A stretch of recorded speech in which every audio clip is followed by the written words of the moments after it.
بسم اللہ الرحمن الرحیم۔ السلام علیکم۔ پروگرام اختلاف رائے کے ساتھ میں ہوں افتخار کاظمی۔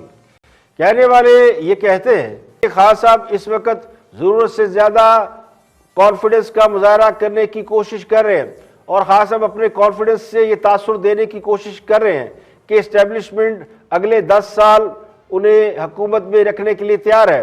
اس لیے حکومت نے معاشی کامیابیوں کا ڈنڈورا بھی پیٹنا شروع کر دیا ہے، تاکہ کسی ناگہانی افتاد کی صورت میں، یعنی اگر حکومت گرتی ہے یا گرائی جاتی ہے یا کوئی تبدیلی آتی ہے، تو اس صورت میں یہ بیانیہ اختیار کیا جا سکے کہ جب خان صاحب کو کامیابیاں ملنے لگی تھی تو ان کی حکومت کو گھر بھیج دیا گیا۔ تو ذرا یہ کہتے ہیں کہ طاقتور حلقے سیاسی مستقبل کے خد و خال تیار کر رہے ہیں، جن میں سب سے جو پریورٹی ہے، اولین ترجیح ہے، وہ ہے کہ کس طرح ملک میں سیاسی استحکام برقرار رکھا جائے، کوئی بھی ایسی صورتحال دوبارہ پیدا نہ کی جائے جس سے ملک میں سیاسی بحران پیدا ہو اور غیر یقینی کی کیفیت پیدا ہو۔ اسٹیبلشمنٹ کوئی بھی غیر ضروری رد عمل دینے سے گریز ہے اور خاموشی سے اپنے منصوبے پہ عمل پیرا ہے۔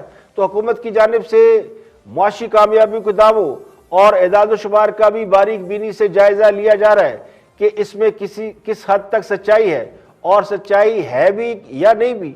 پھر سے خان صاحب اسٹیبلشمنٹ کے بیانیے کو سپورٹ کر کے بگڑے ہوئے معاملات کو سنوارنے کی کوشش کر رہے ہیں، لیکن بد اعتمادی کی فضا کو وہ ختم کر پائیں گے یا نہیں یہ کہنا مشکل ہے۔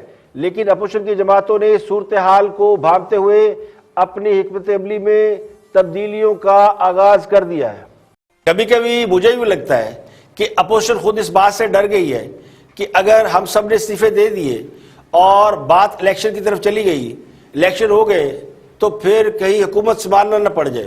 اور اس وقت حالات ایسے نہیں ہیں کہ کوئی بھی سیاسی جماعت اقتدار میں آ کر ملک کو بحرانوں سے نکال پائے، اس لیے سب سے پہلے پیپل پارٹی پیچھے ہٹ گئی ہے۔ اب پیپل پارٹی کو یہ بات اچھی طرح معلوم ہے کہ اگر خان صاحب کو ہٹایا گیا تو مسلم لیگ نون اقتدار میں آئے گی، پیپل پارٹی کا پھر بھی کوئی چانس نہیں، تو انہوں نے پرانی تنخواہ پر کام کرتے رہنا زیادہ پسند کیا۔ اب پیپل پارٹی کے پاس سندھ حکومت موجود ہے، اور اتنی تگودو کے بعد، یعنی وہ احتجاجی تحریک بھی چلائیں، استعفے بھی دیں، اس کے بعد بھی انہیں صرف سندھ حکومت ہی ملنا ہے، تو کیا فائدہ؟ تو پیپل پارٹی کے گول اور بڑے کلیئر ہیں۔ اب ان کے پاس واحد راستہ یہ ہے پیپل پارٹی کے پاس کہ وہ لوگوں کو ساتھ ملا کر خان صاحب کے خلاف ووٹ آف نو کانفیڈنس کر دیں، عدم اعتماد لائیں، انہیں فارغ کر دیں، اور جو بھی حکومت بنے اس میں اپنا حصہ وصول کر لیں۔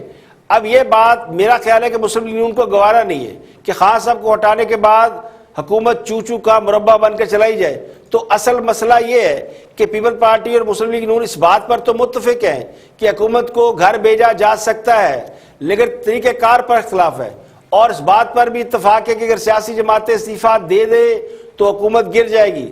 لیکن جو اس میں کوشچن مارک ہے وہ یہ کہ اگر طاقتور حلقے نیوٹرل نہ ہوئے تو خان صاحب پھر حکومت میں آ جائیں گے۔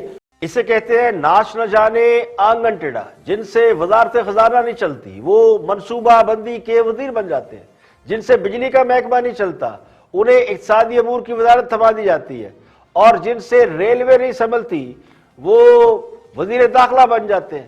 تو نئے پاکستان کے مستری وزارتوں کی ٹوپیاں بدلتے جا رہے ہیں، لیکن نئے پاکستان کا نعرہ اللہ جانے کہاں گم کر بیٹھے ہیں۔ 3 سال بعد بھی پرانے پاکستان کی مرمت کی جا رہی ہے۔ اگر نہیں ٹھیک ہوتا تو پھر نیا بنا دیں۔ نہ ان کو پرانا پاکستان پسند ہے، نہ نیا پاکستان بنانے کی کوئی صلاحیت نظر آتی ہے، تو پھر قوم کا وقت کیوں ضائع کرنے چلے ہیں؟ یہ تو سن کر لوگوں کے کان پک گئے ہیں کہ ہمیں ایسی حکومت ملی، ویسی حکومت ملی، ہم نہ آتے تو پتہ نہیں کیا ہو جاتا۔ سوال تو یہ ہے کہ 3 سال میں حکومت نے کون سا تیر مار لیا؟ تو میرا گمان یہ ہے کہ یہ پرانے پاکستان سے خامیاں اس لیے نکال رہے ہیں تاکہ لوگ ان سے نئے پاکستان کا سوال نہ کر سکیں۔ اب یہ خان صاحب نے نعرہ لگایا تھا کہ بنے گا نیا پاکستان، تو آج حکومت کی جو سب سے بڑی خواہش ہے 3 سال بعد وہ یہ ہے کہ کسی طرح گروتھ ریٹ کو وہاں لے جائے جہاں پر پرانے پاکستان کی گروتھ ریٹ تھی۔ تو یہ ہے ٹوٹل نئے پاکستان کی کہانی۔ دیکھیں، پی ڈی ایم ایک سیاسی اتحاد ہے، اور ہر سول حکومت یا جمہوری دور میں اپوزیشن جماعتیں اسی طرح الائنسز بنا کر سیاست کرتی ہیں اور حکومت پر چیک اینڈ بیلنس رکھتی ہیں۔ آمریت کے دور میں اپوزیشن کا سوال ہی پیدا نہیں ہوتا، بلکہ اپوزیشن کا وجود ہی نہیں ہوتا۔ یہ جمہوریت کا حسن ہے اور یہ صرف جمہوریت میں ممکن ہے۔ تو پی ڈی ایم کے بارے میں یہ بیانیہ کہ یہ محض مقدمات سے بچنے کے لیے بننے والا اتحاد ہے، اس لیے درست نہیں ہے کہ سب کو معلوم ہے کہ یہ سیاسی بیانیہ ہے اور حکومت اپنے مخالفین کو سپیس دینے کو تیار نہیں ہے۔ اب پی ڈی ایم میں بڑی بڑی سیاسی جماعتیں شامل ہیں اور ان میں وہ جماعتیں شامل ہیں جنہوں نے اس ملک پر حکومت کی ہے، اور اب بھی ان جماعتوں کا بہت بڑا ووٹ بینک ہے۔ اگر ان جماعتوں کے ووٹ ملائیں تو حکومت کے مجموعی ووٹوں سے وہ کئی زیادہ بنتے ہیں۔ اب دوسری بات یہ کہ جن کا ہر دوسرا دن جھوٹ بولتے گزر جاتا ہے، وہ یہ فرما رہے کہ ہمارے سارے کام تو پاکستان کے لیے ہیں، یعنی جن کا سمندر سے تیل نکالنے سے لے کر نوکریوں کی بارش کرنے تک سارے دعوے جھوٹے ہیں۔ وہ بتا رہے جی ہم کریڈیبل ہیں اور باقی سارے ڈسکریڈٹ ہیں۔ تو جن کی اپنی کریڈیبلٹی اتنی ہے کہ قومی اسمبلی سے نااہلی کی تلوار سر پہ لٹکی تو ریزائن دے کر سینیٹر بن گئے۔ اب فیصل باڈا صاحب تو ٹی وی ٹاک شو میں بوٹ لے کر آ جاتے ہیں اور پھر صحافیوں کو برا بھلا بھی کہتے ہیں۔ تو جن کی اپنی کریڈیبلٹی پہ کوسچن مارک ہے وہ دوسروں پر کیسے الزام لگا سکتے ہیں؟ دیکھیں، خاص صاحب کا حمایتی میڈیا یہ مان رہا ہے کہ حکومت پروپیگنڈے کے زور پر چل رہی ہے۔ ایاز امیر صاحب وہ ہیں جنہیں سجیسٹ کیا گیا تھا کیئر ٹیکر چیف منسٹر کے لیے، اور یہ سجیشن تھی پی ٹی آئی کی جانب سے۔ تو اب اس لیے انہیں ہم کہتے ہیں کہ حکومت کا حمایتی میڈیا ہے۔ اب وہ یہ کہہ رہے ہیں کہ اگلے 2 سال حکومت میں رہنے کے لیے حکومت کو یہ امپریشن دینا ہوگا، تاثر دینا ہوگا کہ حالات اچھے ہو گئے ہیں، ہم معیشت چلانا سیکھ گئے ہیں، اب نوکریاں بھی نکلے گی اور مہنگائی بھی کم ہوگی۔ یعنی سارا زور ہے کہ تاثر دیں، پرسیپشن بلڈ کریں، عملی کام نہ کریں۔ عملی کام کرنے پر پھر بھی زور نہیں ہے تو جن کے مشیر ایسے ہوں گے وہ کام کیا کریں گے؟ اب یہ تو وہی صاحب ہوا جیسی کوکو ویسی کوکو کے بچے۔ تو پنجابی میں کہتے ہیں چوٹو چوٹ 44۔ بدقسمتی سے ہمارے ہاں یہ روایت چل نکلی ہے کہ اپنا جھوٹ پکڑا جائے تو دوسرے کے سچ کو جھوٹ ثابت کرنے چل پڑتے ہیں۔ سی پیک اور بلین ٹری منصوبے کا کوئی کمپیریزن ہی نہیں ہے۔ کہاں سی پیک اور کہاں بلین ٹری منصوبہ؟ تو خان صاحب کے دیگر منصوبوں کی طرح یہ جو بلین ٹری والا منصوبہ ہے، بہت سے لوگ تو اسے شیخ چلی والا پروجیکٹ سمجھتے ہیں۔ عدلیہ بھی اس پر یہ ریمارکس دے چکی ہے کہ یہ منصوبہ کہاں ہے ہمیں نظر نہیں آتا۔ تو منصوبے کا نام بلین ٹری ضرور ہے مگر درخت بلین نہیں لگے۔ ہو سکتا ہے خان صاحب نے چند لاکھ درخت لگائے ہوں، چند کروڑ بھی ہو سکتے ہیں، لیکن بلین ٹری پہ اربوں درخت لگانا یہ تو ٹیکنیکلی پاسبل ہی نہیں ہے۔ اس کے برعکس سی پیک واقعی ایک گیم چینجر منصوبہ تھا اور ہے۔ یہ الگ بات ہے کہ لوگوں کو سمجھ میں آ جاتا تو سی پیک پہ زور لگاتے۔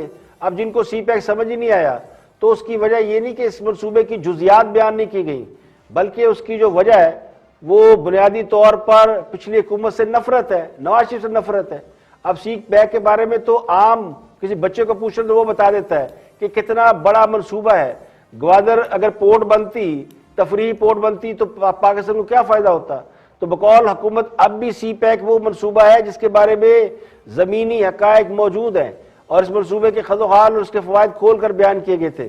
اور سی پیک کے روٹ کی جہاں تک بات ہے کہ لوگوں کو پتہ نہیں ہے، اس پر تو بلوچستان پنجاب میں اختلافات بھی رہ چکے ہیں اور سڑکوں کے روٹس پر بہت بڑی بڑی ڈیبیٹ ہو چکی ہیں، بہت بڑے تنازع ہو چکے ہیں، لیکن کچھ لوگوں کی اگر یادداشت کمزور ہے تو پھر کیا کیا جا سکتا ہے؟ سابق وزیر اعظم نواز شریف کی بے گناہی کا ایک اور ثبوت سامنے آ گیا۔ جسٹس شوکت عزیز صدیقی نے سپریم کورٹ کے روبرو انکشاف کیا ہے کہ اسٹیبلشمنٹ کی بعض اہم شخصیات نواز شریف کو سزا دلانا چاہتی تھی۔ جسٹس شوکت عزیز نے عدالت کو دیے گئے ایک بیان میں بتایا کہ ان سے یہ پوچھا گیا کہ اگر پاناما کیس میں نواز شریف کے اپیلیں آپ کے پاس آئیں گی تو آپ کیا کریں گے؟ تو جسٹس شوکت عزیز صدیقی کہتے ہیں کہ میں نے جواب دیا کہ فیصلہ میرٹ پر ہوگا، میں نے خلف اٹھا رکھا ہے اور جو میرا خلف جس بات کا تقاضا کرتا ہے اس کے مطابق ہی فیصلہ دوں گا۔ تو انہیں جواب دیا گیا کہ اس طرح تو ان کی 2 سال کی محنت ضائع ہو جائے گی۔ تو اسلام آباد ہائی کورٹ کے سابق چیف جسٹس کے سپریم کورٹ کے روبرو اس انکشاف نے نواز شریف کے اس موقف کی تائید کر دی ہے کہ انہیں اقتدار سے نکالنے کے پیچھے باقاعدہ ایک مائنڈ سیٹ تھا، نہ پاناما تھا، نہ بیٹے سے لیا گیا اقامہ تھا۔ تو بظاہر جسٹس شوکت صدیقی نے سپریم کورٹ میں نواز شریف کے خلاف ہونے والی سازشوں کو بے نقاب کر دیا ہے۔ جسٹس شوکت صدیقی نے اس حوالے سے بعض اہم شخصیات کے ساتھ ان کی ملاقاتیں اور ان کے خیالات کو بھی اپنے سٹیٹمنٹ میں واضح کر دیا۔ اس بات سے قطع نظر کہ جسٹس شوکت صدیقی جن لوگوں کا عدالت میں نام لے رہے ہیں وہ محض الزام ہے یا ان کے پاس کوئی اس بات کا ثبوت بھی ہے، مگر یہ تاثر اور مضبوط ہوا ہے کہ بعض بیرونی قوتیں عدالتی عمل پر اثر انداز ہوتی ہے۔ تو جسٹس شوکت صدیقی کو اسلام آباد ہائی کورٹ کے چیف جسٹس کے عہدے سے ہٹانے کی وجہ بھی ان کی ایک تقریر تھی جس میں انہوں نے عدالتی عمل پر بیرونی دباؤ ہونے کا دعویٰ کیا تھا۔ تو کہنے والے یہ کہتے ہیں کہ جسٹس شوکت عزیز صدیقی کے عدالت میں انکشافات تاریخی حقائق کو درست کرنے کا ذریعہ بن سکتے ہیں۔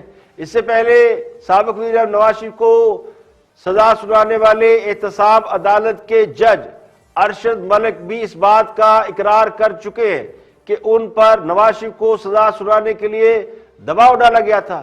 کچھ عرصہ قبل ان کی مبینہ ویڈیو سامنے آئی تھی جس میں اس بات کا اعتراف کرتے ہوئے پائے گئے تھے کہ کس طرح نواز شریف کو سزا سنانے کے لیے ان پر دباؤ ڈالا گیا۔ تو نواز شریف کی سزا کے خلاف اپیلوں کی متوقع طور پر سماعت کرنے والے جج وہ بھی آج اس بات کا اعتراف کر رہے ہیں کہ یہ سارا معاملہ نہ اتنا سیدھا تھا نہ اتنا سادہ تھا یا یہ میرٹ والا معاملہ نہیں ہے۔ تو اب سوال یہ ہے کہ نواز شریف کو جو دی جانے والی سزا ہے اس کی قانونی حیثیت کیا رہ گئی ہے، اس پر تو سوالیہ نشان لگ گیا۔ اب میرا گمان یہ ہے کہ جسٹس شوکت صدیقی کا حالیہ بیان یا اس بیان کا حوالہ نواز شریف کی سزاؤں کے خلاف اپیل کی سماعت میں بھی دیا جا سکتا ہے۔ نواز شریف کی سزاؤں کے خلاف اپیلیں زیر سماعت ہے اور نواز شریف نے احتساب عدالت کے فیصلے کے خلاف سپریم کورٹ کے سامنے اپیل دائر کر رکھی ہے۔ تو جج ارشد ملک کی ویڈیو اور اب جسٹس شوکت عزیز صدیقی کا بیان یہ دونوں انتہائی اہمیت کے حامل بیان ہیں اور یہ انتہائی اہمیت اختیار کر چکے ہیں۔ ان بیانات کی روشنی میں نواز شریف کی سزاؤں کے خلاف اپیل کا فیصلہ ہو سکتا ہے۔ تو سابق چیف جسٹس شوکت عزیز صدیقی نے عدالت میں جو بھی انکشافات کیے ہیں ان کی انکوائری کرانے کا بھی مطالبہ کیا ہے۔ سابق چیف جسٹس اسلام آباد ہائی کورٹ نے اسٹیبلشمنٹ اور اسٹیبلشمنٹ کے علاوہ عدلیہ کی بعض اہم شخصیات کے حوالے سے سیریس ایلیگیشن لگائے ہیں۔ تو یہ بڑا اہم سوال ہے کہ کیا سپریم کورٹ جسٹس شوکت صدیقی کے الزامات کی انکوائری کرائے گی، یا اگر اس کی انکوائری ہوتی ہے تو کیا جسٹس شوکت صدیقی ان الزامات کو ثابت کر پائیں گے؟ یہ وہ ملاقاتیں یا وہ چیزیں ہیں، وہ دباؤ ہے جو بظاہر نظر نہیں آتا، لیکن جسٹس شوکت صدیقی کہتے ہیں کہ یہ ہوتا ہے۔ اور آج سپریم کورٹ کے روبرو جب انہوں نے اس دباؤ کا دوبارہ ذکر کیا تو اب سوال یہ کہ کیا سپریم کورٹ جسٹس شوکت صدیقی کے الزامات کی انکوائری کرائے گی تاکہ اسٹیبلشمنٹ پر ایک بار پھر لگنے والے الزامات کے حوالے سے دودھ کا دودھ اور پانی کا پانی ہو سکے۔ اور بجٹ قریب ہے اور بجٹ کے حوالے سے بہت سی باتیں ڈسکس ہو رہی ہیں کہ بجٹ میں کیا ہونے والا، خاص کر حکومت جو ٹیکس کے اہداف مقرر کر رہی ہے اس پر بہت سے جو معیشت کے ایکسپرٹ ہیں اور پولیٹیشین سب اس پر سوالیہ نشان لگا رہے ہیں۔ اس پر شبر زیدی گفتگو کر رہے ہیں، ایف بی آر کے سابق ہیڈ ہیں اور ایف بی آر انہوں نے جب سنبھالی تھی تو بڑے دعوے کر کے آئے تھے، بعد میں وہ بھی ہاتھ کھڑے کر کے چلے گئے۔ تو شبر زیدی کیا کہتے ہیں ٹیکس کلیکشن کے حوالے سے، واچ دس۔ میرا سوال یہ ہے نا کہ 4100 یا 4500 جو اب ہوگا یا 4600 جو بھی ہوگا 2022 میں، اس کو اب ڈائسیکٹ کریں اور اس کو ڈائسیکٹ کر کے یہ دیکھیں اس میں کتنا ڈائریکٹ ہے اور کتنا انڈائریکٹ ہے۔ اس میں ایک تو اسٹیٹ ڈائریکٹ ہے جو امپورٹ پہ کلیکٹ ہو رہا ہے، وہ تقریباً 45% ہے، اور اس کے بعد ایک انڈائریکٹ ہے پریزمپٹیو کی شکل میں جو ود ہولڈنگ کی شکل میں ہو رہا ہے، وہ تقریباً 15-16% اور ہے۔ تو اگر ہم 60% 70% قریب ٹیکس کلیکٹ کر رہے ہیں فرام دی انڈائریکٹ ٹیکسز، اچھا اس کے علاوہ جو باقی ہے وہ بھی ہم چند 300-400 کمپنیوں سے لے رہے ہیں، تو پھر سوال شاہ زیب یہ ہے کہ ہم باقی کر کیا رہے ہیں؟ پھر باقی ہم اتنی بڑی بڑی باتیں کیوں کر رہے ہیں کہ ہم نے یہ ایگزمپشن ختم کر دی اور یہ والی بڑھا دی اور ہم یہ کریں گے اور ہم یہ کرنے جا رہے ہیں. اسی لیے میں نے آپ کو بتایا کہ میں جو چھوڑ کے آیا اس کی وجہ یہ تھی کہ میں ان سب چیزوں کو ایک ریئلٹی میں دیکھ رہا تھا کہ ہمیں باتیں کرنے سے زیادہ کوئی ریئلٹی میں کچھ کرنا چاہیے نا جی. ویسے مگر پھر ریئلٹی میں کچھ کیا اب ہو سکتا ہے جب 5800 ارب کہا جا رہا ہے, کیونکہ اب آپ نے ریئل میں دیکھ لی ہے ڈائنامکس اور مشینری بھی دیکھ لی ہے. جب حکومت یہ کہہ رہی ہے کہ ہم اگلے سال نئے ٹیکس لگائے بغیر اور بیس بڑھا کے 5800 ارب پہ لے کے جائیں گے, لے جا سکتے ہیں یا نہیں لے جا سکتے؟ دیکھیں پہلی بات یہ کہ گورنمنٹ لے جا سکتی ہے, مگر گورنمنٹ کو ایک کنفرنٹیشن لینی پڑے گی ان لوگوں کے ساتھ جو ٹیکس کے سسٹم میں نہیں آنا چاہتے. اور مجھے نہایت افسوس سے یہ کہنا پڑتا ہے کہ میں نے یہ سنا کہ چیمبر نے آ کے کہا کہ وہ CNIC والی کنڈیشن ختم کرنا چاہتے ہیں اور وہ 3% ٹیکس دینے کو تیار ہے. 3% ٹیکس کیا ہے؟ انڈائریکٹ ٹیکس ہے, دے دیں آپ بڑھا دیں. میں تو کہہ رہا ہوں آپ کچھ بھی نہیں کریں. میں نے اس پہ آرٹیکل میں لکھا ہے نا کہ آپ 25% کلیکٹ کرتے ہیں امپورٹ اسٹیج پر, اس کو آپ 40 کر دیں, کلیکشن آپ کے ساتھ 7 سال ہو جائے گی. شاہزیب سوال یہ نہیں ہے کہ آپ کتنا کلیکٹ کر رہے ہیں, سوال یہ ہے کس سے کلیکٹ کر رہے ہیں, کون دے رہا ہے, ڈائریکٹ ہے یا انڈائریکٹ ہے. دیکھیں خان صاحب اگر چاہتے تو ٹیکس وصولی کا نظام بہتر بنا سکتے تھے, لیکن ان کی ساری توجہ سیاسی معاملات کی طرف ہے اور اس کا فائدہ ہر وہ طبقہ اٹھا رہا ہے جو دونوں ہاتھوں سے مال سمیٹ رہے ہیں. تو جب حکومتیں کمزور ہوتی ہیں تو پھر اسی طرح مافیا ملک پر راج کرتے ہیں, کیونکہ قانون کا کچھ بگاڑ نہیں سکتا. اس لیے کہتے ہیں نا بڑی بڑی باتیں وڑا پاؤ کھاتے. خان صاحب کے دیگر وعدوں کی طرح ایک وعدہ یہ بھی تھا کہ وہ امیر لوگوں کو گلے سے پکڑیں گے, گریبان سے پکڑیں گے اور ان سے ٹیکس نکلوائیں گے. اور پچھلی حکومتیں جو کہ شرافیہ کے ہاتھوں بلیک میل ہوتی تھی, ٹیکس نہیں نکلوا سکی تھی, تو خان صاحب نے کہا تھا وہ ٹیکس نکلوا لیں گے. تو ان کا یہ دعویٰ بھی ان کے دیگر دعووں کی طرح کھوکھا نکلا. آج بھی حکومت سب سے زیادہ انڈائریکٹ ٹیکسوں سے عوام کا گلا گھونٹ رہی ہے. اب ٹیکس نیٹ میں اضافہ تو کیا ہونا ہے, الٹا ٹیکس چوری بڑھ گئی ہے. ٹیکس ریفارمز پر حکومت کی کوئی توجہ نہیں. اور یہ بھی کہا گیا تھا جب خان صاحب آئے تھے جی فوراً ٹیکس ریفارم کریں گے, لیکن وہ بھی بات آئی گئی ہوگی. اب بھی اگر حکومت ٹیکس ریونیو کا ہدف بڑھائے گی تو وصولی عام آدمی سے کرے گی. تو خان صاحب دعوے تو بہت کرتے ہیں کہ وہ کسی کو چھوڑیں گے نہیں, مگر حقیقت یہ ہے کہ وہ کسی کو پکڑتے بھی نہیں, خاص کر ان لوگوں کو جن کا تعلق اس طبقے سے ہے جو کئی دہائیوں سے اس ملک میں مال تو کما رہا ہے لیکن ٹیکس نہیں دیتا. تو یہ وہ طبقہ ہے جو سیاسی جماعتوں کو بھاری فنڈ تو دیتا ہے, الیکشن پر دل کھول کے خرچہ کرتا ہے, فنانسر کے طور پہ سامنے آتا ہے, لیکن خزانے میں رقم جمع کرانے میں یا ٹیکس جمع کرانے میں انہیں موت پڑتی ہے. یہاں پہ لیں گے بریک, اور بریک کے بعد جب واپس آئیں گے اور بھی ہم موضوعات آپ کے ساتھ شیئر کریں گے. ہمارے ساتھ رہیے گا.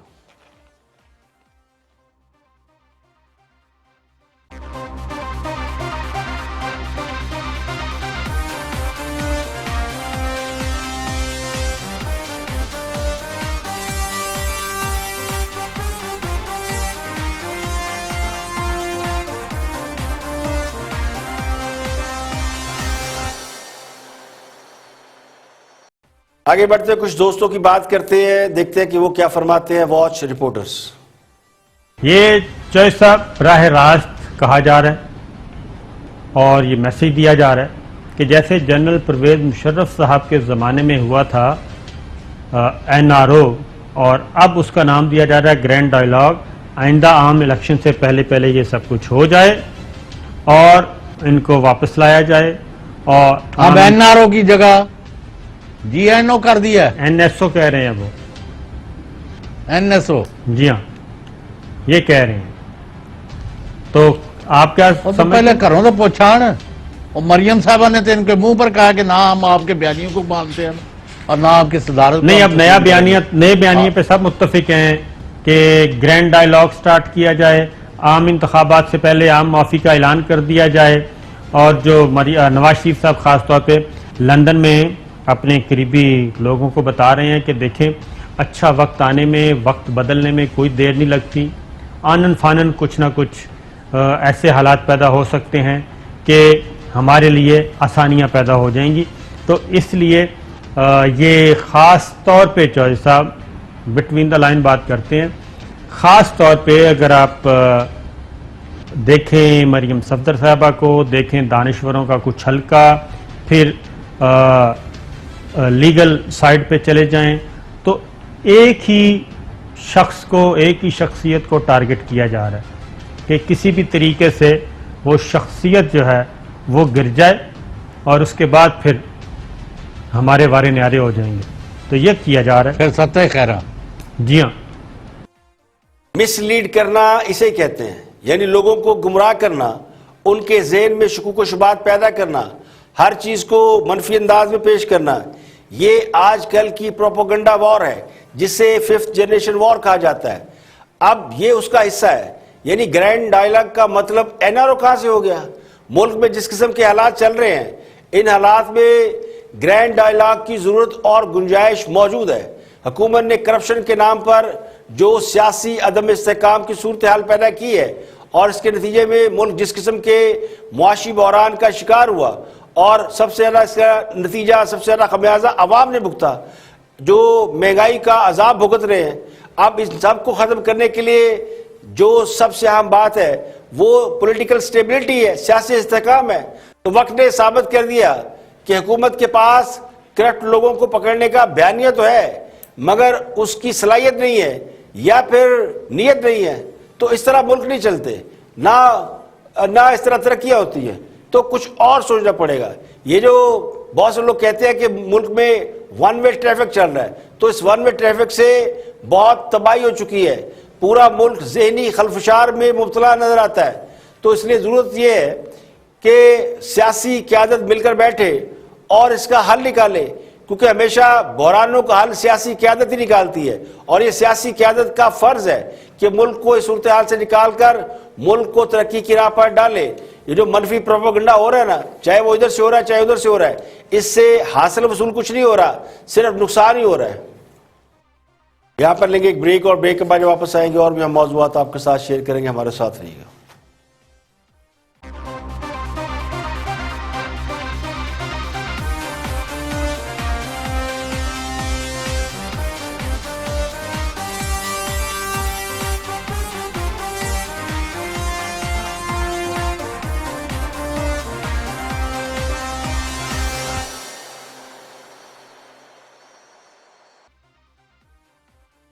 Welcome back. آپ دیکھ رہے ہیں پروگرام اختلاف رائے, میں افتخار کاظم. بریک کے بعد حاضر خدمت ہے. آگے بڑھتے ہیں اور ایک اور اہم موضوع ہے, وہ ہے پاکستان کی جانب سے امریکی اڈے دیے جانے کا معاملہ.